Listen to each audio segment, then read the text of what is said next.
మహాగణాధిపతయే నమః. ఓం గురుభ్యో నమః. ఓం శ్రీమాత్రే నమః. పరమేశ్వర స్వరూపమైనటువంటి జ్యోతిష, వాస్తు మరియు ఇతర అనేకమైనటువంటి శాస్త్రములను మనకు అందించినటువంటి మహర్షులకి నమస్కారం. హయగ్రీవ హయగ్రీవ హయగ్రీవేతి యో వదేత్ తస్య నిస్సరతే వాణి జహ్నుకన్యా ప్రవాహవత్. అరుణాం కరుణాతరంగితాక్షీం ధృతపాశాంకుశపుష్పబాణచాపాం అనిమాదిభిరావృతాం మయూకైః అహమిత్యేవ విభావయే భవానీం. శ్రీమాత్రే నమః.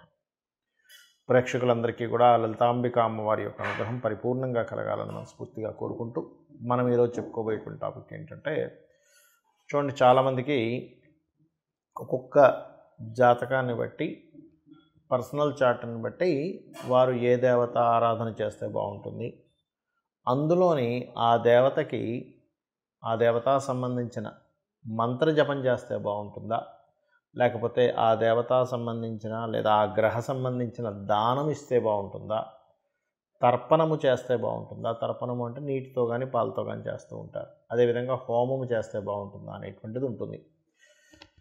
అది ఎందుకు తీసుకుంటారు అంటే, వీళ్ళ యొక్క పూర్వజన్మ కర్మ ఒక్కొక్క జాతకానికి స్పెసిఫిక్గా ఒక్కొక్క మార్గం ద్వారా అది నల్లిఫై అవ్వడం జరుగుతూ ఉంటుంది. ఆ రకంగా అది పర్సనల్ చార్ట్ చూడాలి. మరి పర్సనల్ చార్ట్ అనేటువంటిది చూసుకోవాలంటే ఎవరికి వాళ్ళకి తెలిసి ఉండాలి, లేదా ఏదైనా ఆస్ట్రాలజర్ని కన్సల్ట్ చేసి ఉంటే వాళ్ళ లగ్నం నుంచి లగ్నాధిపతి ఎలా ఉన్నాడు, పంచమాధిపతి అంటే ఉపాసనా స్థానాధిపతి ఎలా ఉన్నాడు, లేదా భాగ్యాధిపతి ఎలా ఉన్నాడు, వీళ్ళకి ఏ పర్పస్ మీద అయితే వీళ్ళు పూజ చేస్తున్నారో, లేకపోతే హోమం చేస్తున్నా, తర్పణం చేస్తున్నా, ఆ పర్పస్ని ఫుల్ఫిల్ చేసేటువంటి గ్రహ దశ నడుస్తుందా లేదా, ఒకవేళ నడవనట్లయితే ఆ గ్రహ దశ అనుకూలించేలాగా ఏ దేవతకు చేసుకోవాలనేటువంటిది ఉంటుంది. అయితే ఇవాళ మనం చెప్పుకోబోయే టాపిక్ ఏంటంటే, సహజంగా మీరు పలానా లగ్నంలో పుట్టారు, ఉదాహరణకి మేష లగ్నంలో పుట్టితే ఎవరికి తర్పణం కానీ హోమం కానీ ఇవి చేయాలి, లేదా వృషభ లగ్నంలో పుడితే ఏంటి అనేటువంటిది నేను మీకు ఒక్కొక్క లగ్నరీత్యా నేను మీకు చెప్తాను. వృషభ లగ్నము, వృషభ రాశి. మీరు సహజంగా ఇది భూతత్వ సంబంధించినటువంటి రాశి కాబట్టి, లగ్నం కాబట్టి మీరు ఎవరిని ఎక్కువగా ఆరాధించాలి అని చెప్పి చూసుకున్నట్లయితే మహావిష్ణువుని ఎక్కువగా ఆరాధించాలి. మహావిష్ణువుని, వెంకటేశ్వర స్వామి రూపంలో ఉన్నటువంటి ఆ యొక్క మహావిష్ణువుని ఆరాధించడము. ముఖ్యంగా మీరు శనివారాలు మరియు బుధవారాలు కాస్త దానం ఇవ్వడము. అదేవిధంగా మరీ ఇంకా ఎక్కువగా చాలా ప్రాబ్లమ్స్ మరీ ఎక్కువగా ఉన్నాయన్నప్పుడు మీ యొక్క జన్మజాతకంలో ఉండేటువంటి మహాదశ మీరు చేస్తున్నటువంటి ప్రయత్నానికి ఏదైనా అది నెగేటింగ్ చేస్తుందా అనేటువంటిది ముఖ్యంగా చూసుకోవాలి, గుర్తుపెట్టుకోండి. అలాగే వీలున్నప్పుడల్లా కూడా మహావిష్ణువు యొక్క ఆరాధన అంటే ఓం నమో నారాయణాయ అనేటువంటి నామస్మరణ, ఓం నమో వెంకటేశాయ. ఎందుకంటే కలియుగంలో వెంకటేశ్వర స్వామి యొక్క కలియుగ దైవం అంటూ ఉంటారు కాబట్టి ఓం నమో వెంకటేశాయ. మరియు అదేవిధంగా మీరు ఈ బుధ శనివారాలు చేస్తూ 7 శనివారాల వ్రతం అని ఉంటుంది వెంకటేశ్వర స్వామికి సంబంధించినటువంటి. ఆ 7 శనివారాల వ్రతం చేస్తూ మీరు ఏదైతే భోజనము పెడతారు, ఇది వ్రతమైన తర్వాత ఆ భోజనం పెట్టడం కానీ, భోజనానికి బదులుగా స్వయంపాకం ఇవ్వడం కానీ చేసినట్లయితే కూడా మీకు ఏమవుతుందంటే, మీ యొక్క జన్మజాతకంలో బుధగ్రహము యొక్క అనుగ్రహం ఎంత బాగుంటే మీకు పూర్వజన్మలో చేసినటువంటి కర్మలు ఇవన్నీ కూడా తగ్గుతూ ఉంటాయి. అదేవిధంగా వీలున్నప్పుడల్లా శనగలు అంటూ ఉంటారు, శనగల్ని ఎక్కువగా దానంగా ఇస్తూ ఉండండి. శనగల్ని దానంగా ఇవ్వడం వల్ల ఏమిటి అంటే, వృషభం వారికి పూర్వజన్మల్లో ఏదైతే లాభము రావాల్సినటువంటిది ఆగినటువంటి ఎనర్జీ ఉంటుంది. కొన్నిసార్లు కొంతమందికి చూడండి అంటూ ఉంటారు, ఏమంటే నేను పలానా ఒక ప్రాజెక్ట్ అనుకున్నాను, కానీ దగ్గర దాకా ఇంకా అది వస్తే నాకు కొన్ని లక్షలు కలిసి వస్తాయి, కొన్ని కోట్లు కలిసి వస్తాయి, నేను అసలు నా లైఫ్ టర్న్ అయిపోతుంది అని చెప్తూ ఉంటారు. కానీ ఆఖరి క్షణం దాకా ఇంకేముంది రేపు పొద్దున అయిపోతుంది అనే దాకా వచ్చి అక్కడ ఆగుతూ ఉంటుంది. దానికి కారణం ఏమిటి అంటే, ఆ యొక్క పుణ్యఫలం ఏదైతే ఉందో అది రావడానికి మీరిప్పుడు చేస్తున్నటువంటి ఉపాసన కావచ్చు, దీక్షలు కావచ్చు, పూజ కావచ్చు, వ్రతాలు కావచ్చు, ఏదైనా సరిపోదు దానికి. ఎందుకు, రైట్ వేలో ఇంకెక్కడో ఏదో కావాల్సింది ఉంది దానికి.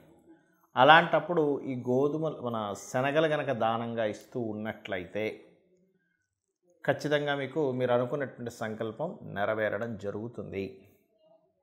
అదేవిధంగా వీలున్నప్పుడల్లా దానాలు చేస్తాం. ఎలా చేయాలండి దానం? కేవలం ఈ ఈ పదార్థాలు మాత్రమేనా, శనగలు మాత్రమేనా అంటే, ఏదైనా ఒక విష్ణు ఆలయం కన్స్ట్రక్షన్ జరుగుతుంది, అక్కడికి వెళ్ళి మీ వంతు ఎంతో కొంత 500 ఇస్తారా, 1000 ఇస్తారా, 10,000 ఇస్తారా, 1,00,000 ఇస్తారా, మీ ఇష్టం. కానీ విష్ణు సంబంధించిన దానికి మీ యొక్క ధనం వెళ్తూ ఉండాలి. అదేవిధంగా దత్తాత్రేయ సంబంధించిన వాటికి కూడా మీ యొక్క ధనం వెళ్తూ ఉండాలి. ఖచ్చితంగా మీకు ఆ స్వామివారి యొక్క అనుగ్రహం కలుగుతుంది. మరి కొంతమందికి జన్మజాతకం ఉండదు, వాళ్ళ డేట్ ఆఫ్ బర్త్లు తెలియదు, వాళ్ళ లగ్నం తెలియదు, వాళ్ళ రాశి కూడా తెలియదు. అప్పుడు ఏం చేయాలి?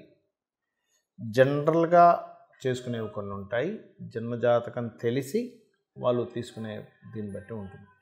ఇది 2 రకాలుగా ఉంటుంది. ఒకటి మీకున్న సమస్యని బట్టి, రెండవది మీకు సమస్య కాకుండా జనరల్గా చేసుకునేటువంటి పద్ధతి. నేను 2 విషయాలు చెప్తాను. ఒకటి, నిత్యము సూర్య నమస్కారాలు చేసుకోవడం. నిత్యము సూర్య నమస్కారం చేసుకుంటూ సూర్యుడికి అర్ఘ్యం వదలడం.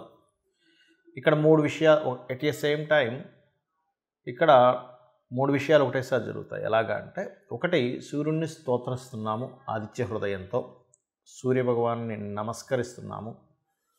సూర్యుడు అగ్నిస్వరూపం, అంటే సూర్యుడిని నమస్కరిస్తున్నామంటేనే ఒక హోమం చేస్తున్నట్టుగా, యజ్ఞం చేస్తున్నట్టుగా, సూర్యుడికి నీళ్ళు వదులుతున్నామంటే తర్పణం జరుగుతున్నట్టుగా. దీంతోపాటు మీరు ఆదివారం నాడు కానీ, సప్తమి వచ్చినప్పుడు కానీ, సూర్యుడి యొక్క నక్షత్రాలు అంటే కృత్తిక, ఉత్తర, ఉత్తరాషాఢ ఈ నక్షత్రాల్లో కానీ మీరు గోధుమలు దానంగా ఇచ్చినట్లయితే, మీ జన్మజాతకం తెలియదు కాబట్టి 4 విషయాలు చేస్తున్నారు. దానం ఇస్తున్నారు, సూర్య నమస్కారం చేసుకుంటున్నారు, అర్ఘ్యం వదులుతున్నారు, స్తోత్ర పారాయణం చేస్తున్నారు ఆదిత్య హృదయం. దీనివల్ల ఏమవుతుంది అంటే, మీకు ఏదైతే పూర్వజన్మల్లో చేసినటువంటి కర్మ ఒకవేళ నెగటివ్గా వస్తున్నట్లయితే, ఆ నెగటివ్గా వస్తున్నటువంటి కర్మ అది అక్కడికట్లా ఏదైతే ఆ ప్రభావం చూపిస్తూ మీకు ఇబ్బంది కలుగుతుందో ఆ ప్రభావం అనేటువంటి తగ్గుతుంది. ఇక రెండవది,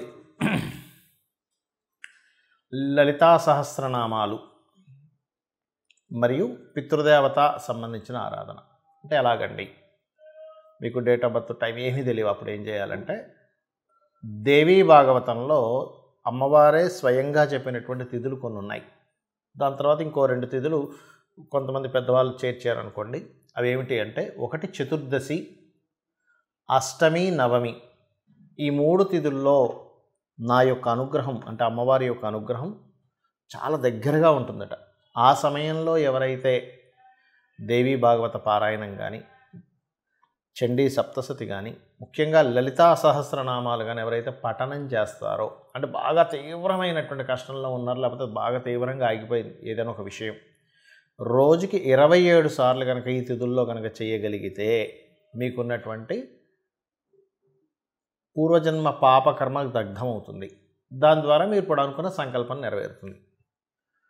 మరియు మొత్తం 5 తిథులు అన్నారు కదండి, 3 చెప్పారు కదా అంటే, తర్వాత చేరినటువంటివి అమావాస్య, పౌర్ణమి కూడా. అమావాస్య, పౌర్ణమి చేస్తే కూడా ఈ యొక్క అమ్మవారి అనుగ్రహం చాలా త్వరగా చాలా ఎక్కువగా వస్తుంది. ఇక పితృదేవత సంబంధించింది కూడా చేయాలని చెప్పాను. అదేమిటి అంటే, ముఖ్యంగా అమావాస్యల సమయంలో కానీ, మీ యొక్క పితృదేవతలకు సంబంధించిన తిథుల్లో కానీ మీరు, అంటే వాళ్ళు గతించినటువంటి తిథుల్లో కానీ మీరు స్వయం పాకము అంటారు.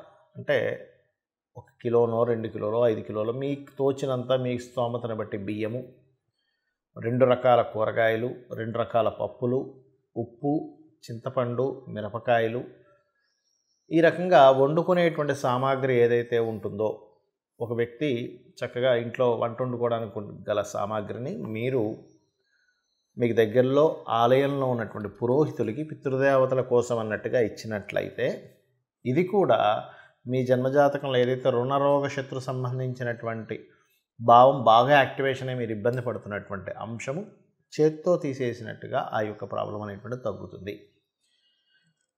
అయితే ఇది చాలామంది ఎన్నిసార్లు చేయాలండి అని అడుగుతూ ఉంటారు. ఒకటే గుర్తుపెట్టుకోండి, నిరంతరము చేయండి. ఎప్పుడైతే మీరు దేవతా కార్యాలు కానీ, హోమాలు కానీ, యజ్ఞాలు కానీ, తర్పణాలు కానీ, లేనట్లయితే దానము కానీ మీరు ఎంత చేస్తూ ఉంటారో గుర్తుపెట్టుకోండి.